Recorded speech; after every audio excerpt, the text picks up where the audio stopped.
Yeah, I've been at LinkedIn doing security for over 5 years, which is a very long time for security people these days, it seems like. Actually, before I was doing security full time, I used to do the DevOps and systems analysis type of work at trading firms and in the financial industry, kind of doing SRE before we even had a name for it. So I'm kind of hipster in that way, at least. And this is actually the second time I've gotten to speak at SREcon, and so I just wanted to thank the organizers for the opportunity to come back and speak with you today. It's a great opportunity. And so with that, I want to talk about how the security organization and the SRE organization can be closely aligned. And we'll start with discussing how that actually takes place from an organizational perspective, and then talk about that from a cognitive approach. And so at LinkedIn, we have a pretty unique structure. The security team actually reports up to the head of site reliability, and that's pretty unique in the industry. And I think it actually fits very well into what we call across our engineering organization as LinkedIn's engineering hierarchy of needs, where you need to, of course, build on a solid foundation, a solid base, before you can actually get to the highest aspirations for your product. And for us, that's site up and secure. And without that being there, you can't do things like deploy technology at scale. You are not going to be able to do development in an agile manner. You can't have solid APIs and building blocks that you can rely on. And then finally, like what we like to say is where the magic happens, and that's where you actually build products that delight your members and give them significant value. And so organizationally, because I'm sitting next to the leads for all of the SRE organization, we can get aligned on exactly what that base means, and it brings significant benefits. But we aren't just aligned organizationally. I would say we're aligned in our particular mindset. And I like to introduce that by the way that I often do, is by quoting some Greek poetry. So Archilochus wrote one of his most famous poems that talked about the concept of the fox and the hedgehog. And the fox and the hedgehog paradigm is this, is that the fox knows many things, while the hedgehog knows one big thing. And what this kind of has adapted to from a philosophical to a cognitive approach is that a fox is very agile. He takes in information from a large number of sources and is quick to move from point to point and gathers a lot of expertise and adapts their cognitive approach. While a hedgehog looks for a very large unifying theory of everything and applies it to every problem that they want to solve. Now, what I would suggest is that SRE and security professionals actually are closest to the fox when they're operating at their highest level of effectiveness. We both need to understand things such as the network stack, the operating system, the application framework layer, the intricacies of latency and performance, the scaling challenges of technology. We need to understand all of these different components in order to be successful. While the hedgehog focuses particularly on one area of technology specialization. And that's good as well. We need our hedgehogs. But from the perspective of the SRE and security professionals, the more that we're be able to be agile and adapt to different changes because of our expertise, the more effective that we'll be. I've worked with security folks, for example, who do try to use this kind of hedgehog theory of like some abstract risk calculus. We talked about maturity models at the first. Trust me, the security folks have tons of maturity models that we have to deal with. And from the perspective of like trying to address the business risk in some abstract way, they don't get very far. Now, to be fair, I've also met SREs that sometimes have one big grand unified theory, but I'm not going to talk badly about my host here today in front of all you fine folks. So with that in mind, let's take a security fox, that I'd like to call myself, and take a little trip, maybe a bit of a time travel trip in this case. So imagine you took me, my version of myself from 2010. And in 2010, I thought I had it all going on. I understood security and how to fix anything as far as that's concerned. And you transport me by the time travel machine to 2018 and put me in charge of a product security organization. So I come in and I meet with my counterpart. And you can kind of see like the camera looking at me as I'm meeting with my counterpart in engineering and operations. And I'm going to just ask a really basic question that'll help me get an understanding of the landscape today. And that's, what's the state of our product development and infrastructure? And the engineering partner on the other side gets really excited. He says, "Oh, it's amazing. We are able to have such a great set of rapid evolution of our product. I mean, we're making changes in production all the time now. We're able to visualize products in the morning and deploy them and realize them as code in the afternoon. We can take third-party products and third-party services and third-party libraries and integrate them into our software whenever we need them. So our capability and capacity for adding new functionality is outrivaled anything that we've ever been able to do. And we've also developed this microservice architecture where all these different people are responsible for all these different little parts, and we can scale really fast by just adding more capacity as part of these microservices. And oh, by the way, you can control entire data centers with a web-based browser with your infrastructure as a service. And then you can put that in the hands of your DevOps intern to actually reconfigure and stand up data centers. Okay, so then you get this maybe a stunned look on my face as I go, oh, that sounds good. I'm not sure exactly what to do with this. But I'm sure that our defensive capabilities have evolved with this, right? I mean, we have all this rapid technology development. I'm sure defense is just as good. Well, maybe not. So you say, that the way you do kind of network access control, like everything's flat now, or we've exposed it directly on the internet with infrastructure as a service. And, those endpoint security products that were already kind of a little shaky to begin with, well, they've gotten a lot worse. And antivirus and all of those endpoint solutions aren't really doing the job anymore against most of the persistent actors. And all these vendors are trying to sell you magic boxes that you put in your data center, which you might not even have anymore, and they don't scale, and all they do is make your security team run around and chase alerts all day long. And you've got this bounty program that's just very distracting and actually most of the time doesn't realize any of the actual threats or vulnerabilities that you're actually trying to protect against.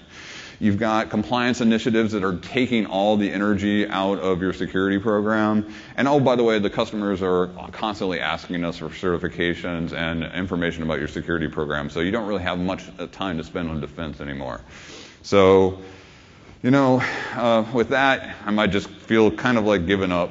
And it might kind of shift into a bit more of a depressing stage of the time machine travel, and I might want to figure out how quickly I can get back to 2010 as fast as I can. But what I would say is before I hit the teleport button again, I would say, hey, why not think about using these modern SRE principles to actually result in the security outcomes that we want? And we also have a hierarchy of needs within site reliability. We first want to look at how we can establish the core concepts of monitoring and incident response so that we have the right level of visibility that's going on in our environment. We then have a great analysis and postmortem process to learn from the data that we get. We then build good testing and release procedures so that we can actually start to build some assurance into the things that we're putting out there, and capacity planning to actually look forward to avert future problems, and then finally support amazing product. And so what I'm going to present to you today is actually leveraging some of those site reliability practices to build a modern security organization. So let's take a look at the first problem statement, which is that you have these changes that are happening in production all the time, and that the security teams are oftentimes having trouble keeping up. And so the way that we tackle that is a little bit about using some of the same types of mechanisms that SRE use, the concept of trust but verify. You trust your engineering partners to give you code that will operate within a certain set of parameters, and you can actually measure when it doesn't behave in the way that you expected. And security needs to start to follow those same types of practices by actually monitoring telemetry coming out of applications by the way that they behave and the way that they interact with other systems and the types of data that they handle. So rather than trying to put a blocker in for every small change in production, instead you actually try to verify and gain telemetry about the different components of the applications as they're changing in production, just like you do in SRE. We also want to make sure that the security folks realize that there's always going to be a concept of an error budget, just like there is with our partners. And along with that is how quickly can we recover as much as we can prevent. And so the idea of self-healing and auto-remediation is so important. When we became a part of the SRE organization, one of the first things I looked at was the amazing auto-remediation framework that we have at LinkedIn that allows us to automatically revert changes that might introduce security problems or respond to certain types of incidents or alerts that can actually result in harm to our member data by just automatically rolling back or remediating those issues, reducing the manual process, because we security guys and gals love to get in the middle of everything. And then finally, though, we do have to recognize that at some point you have a point of inflection where you have to apply engineering discipline to solve problems. Just like site reliability has a wide swath of engineering expertise, security folks do as well. And finding the right place to inject that into existing product development process. So maybe we've got this problem solved a little bit. Let's move on to the next one, which is testing in production is the new norm. And for a security guy, that can be pretty darn scary.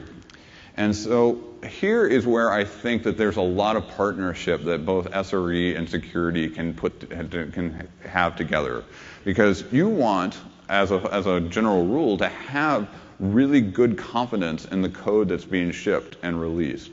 And on the security side, we want to reduce the amount of harm that can take place from untested code resulting in either data leakage or unintended exposure of functionality that you didn't want to have.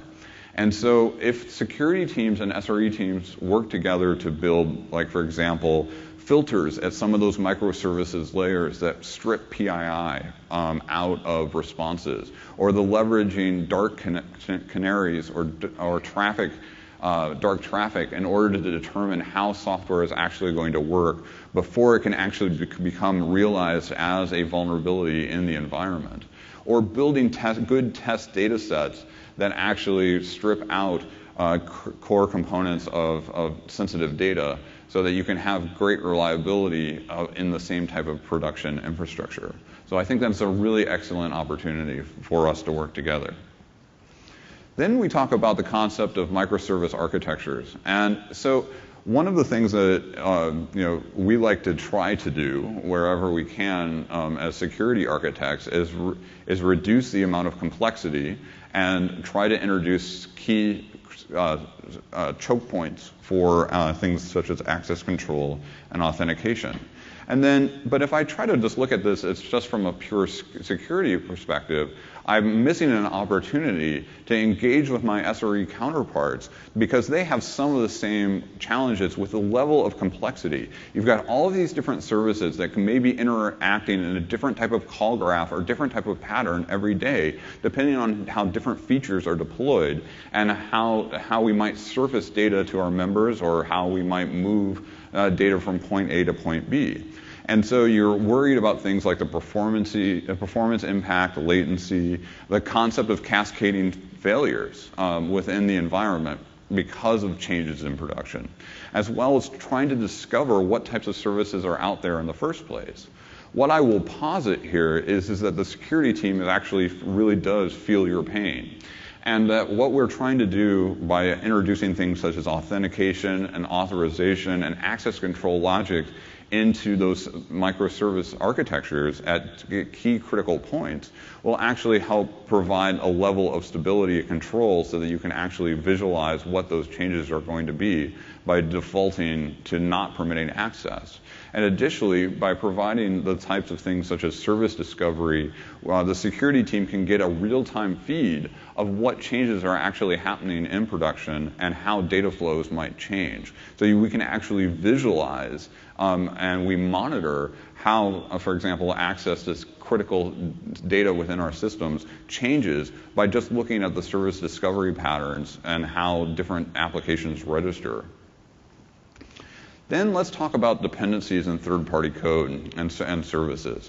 So if I were to use the standard security playbook, what I would typically do is perform some type of vendor risk assessment, try to find out how much I can actually trust this vendor, kind of throw a questionnaire over a wall, look at their responses, take a look and see what kind of attestations they might have, and then have to make a very binary decision at one point of time about whether or not I can trust this vendor with our data or with the availability of our infrastructure. But that's not how SRE does it.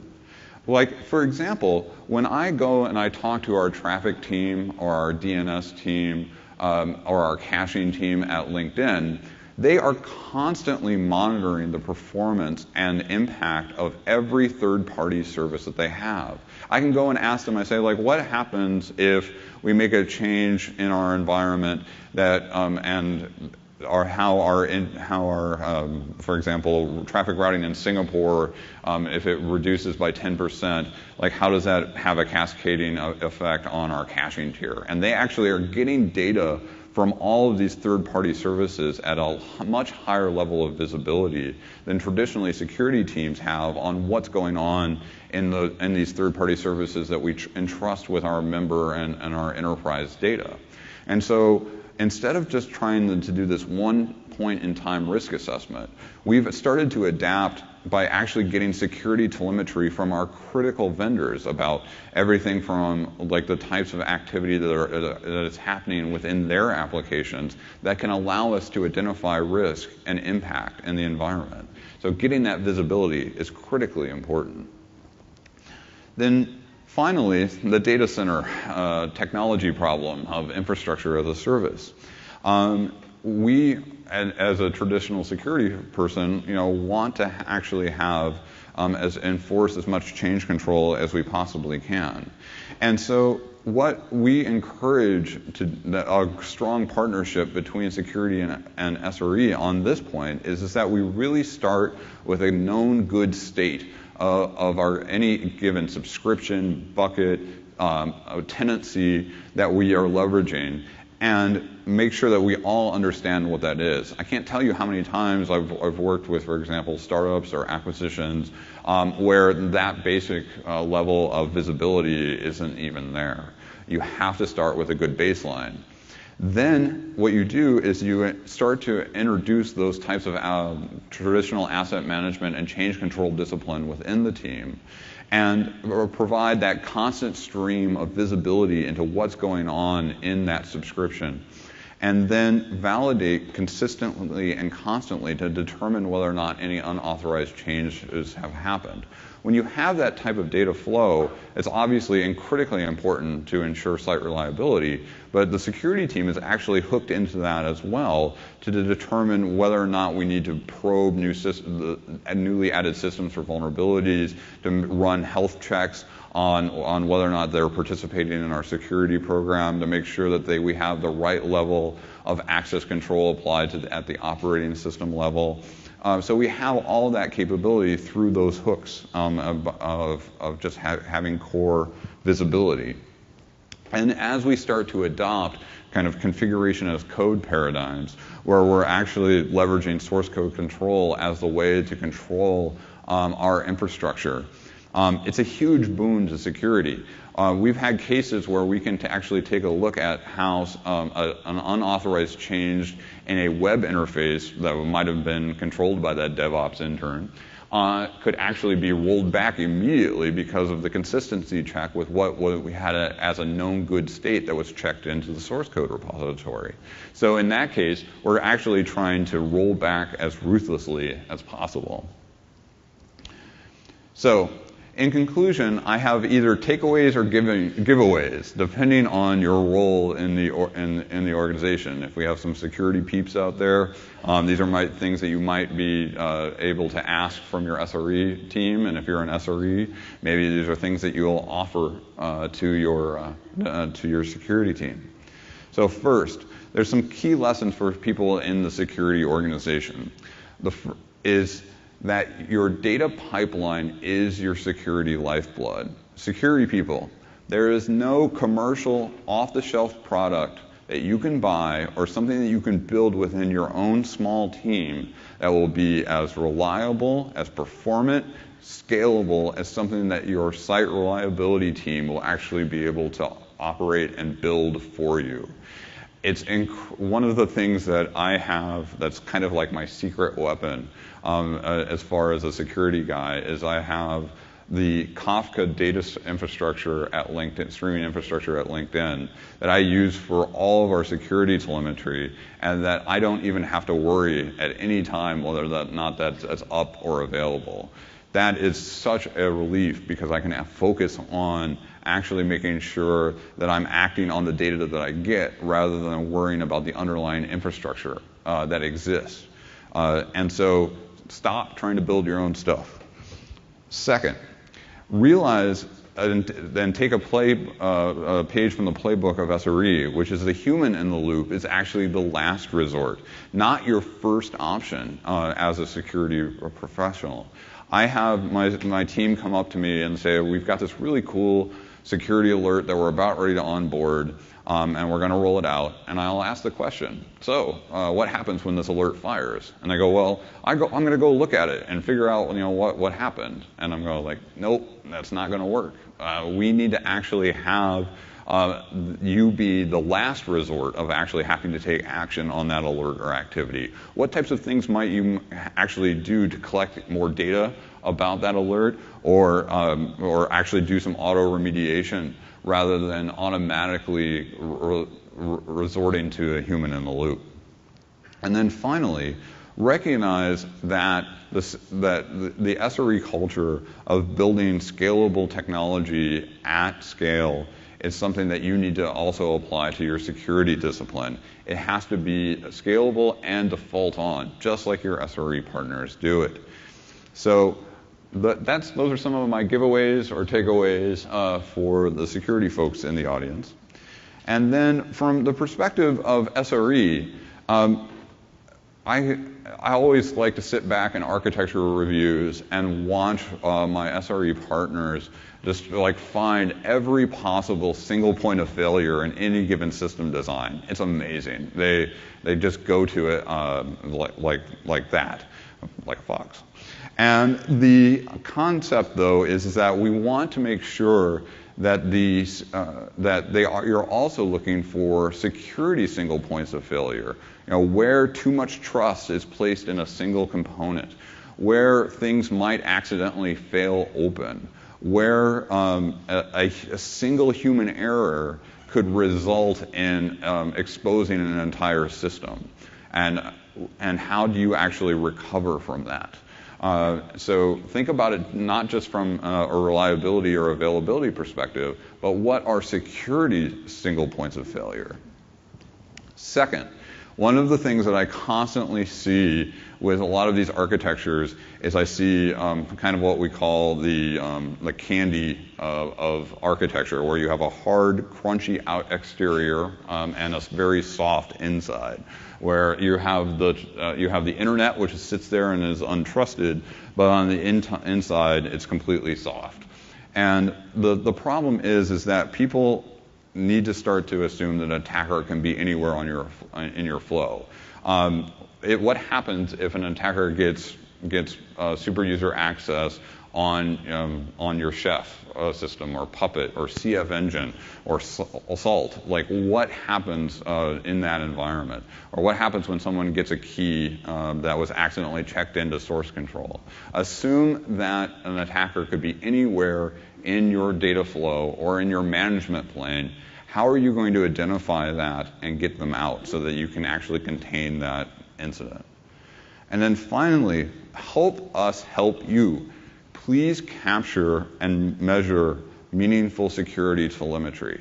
One of the things that I've noticed is that we're really good in getting telemetry on the performance of applications, especially ones that SREs build for themselves, but not necessarily contain all the necessary security data to actually identify when things might be going wrong.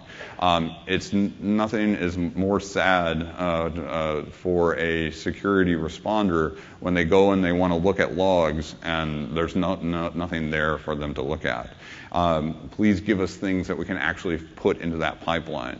So when you start to do your designs and your architectures for these types of systems, especially management control planes, make sure that you're actually producing effective security telemetry so that we can have that virtuous circle of data.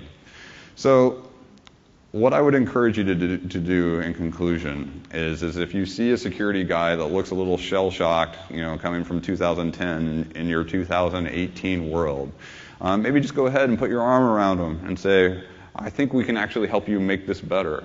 And show and share some of your principles and practices, because I think at the end of the day, we actually end up with an amazing force multiplier when we have security and SRE work together. Thank you.